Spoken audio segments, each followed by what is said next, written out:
آخری phone call. Areeba Lahore کی ایک کال سینٹر میں رات کی شفٹ کرتی تھی۔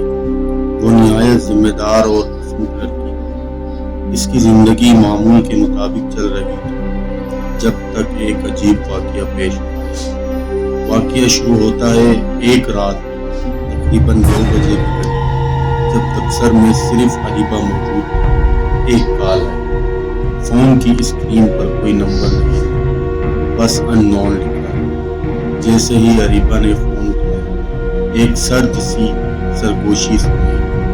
میں وہ ہوں جسے تم بھول چکے۔ اریبہ چونک گئی اور فوراً فون کیا، لیکن کچھ لمحے بعد وہی کال پھر دوبارہ اور پھر بار بار، ہر بار وہی سرگوشی، وہی جملہ۔ اریبہ کو لگا شاید کوئی مذاق کر رہا تھا، لیکن جب اس نے سسٹم میں کال ریکارڈ چیک کیا تو حیرت زدہ رہ گئی۔ نہ کوئی نمبر تھا، نہ وقت، نہ دوران، بس ایک خالی۔ اگلی صبح جب وہ گھر پہنچی تو اس کی ماں نے کہا، رات 2:13 پر کسی نے دروازہ زور سے بجایا، لیکن دروازے پر کوئی نہیں۔ اریبہ نے کوئی بات نہ کی، بس چپ رہی، لیکن اس کے چہرے پر خوف صاف نظر آ رہا۔ ایک ہفتے بعد اریبہ دفتر سے غائب ہو گئی۔ نہ اس کا فون ملا، نہ کوئی سراغ۔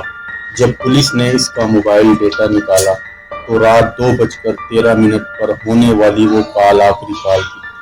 فون کا آخری پیغام یہی تھا، تم واپس آؤ کیونکہ ہم اکیلے نہیں چھوڑتے۔ کہتے ہیں یہ آواز اس کے مرحوم منگیتر علی کی تھی، جو 3 سال پہلے ایک حادثے میں مارا گیا۔ کچھ لوگ مانتے ہیں کہ علی کی روح اسے لے گئی۔ آج بھی بعض راتوں میں اسی کال سینٹر کی عمارت سے رات 2:13 پر ایک عجیب سرگوشی سنائی دیتی ہے، اور کبھی کبھی ایک پرانی کرسی خود بخود گھومتی ہے۔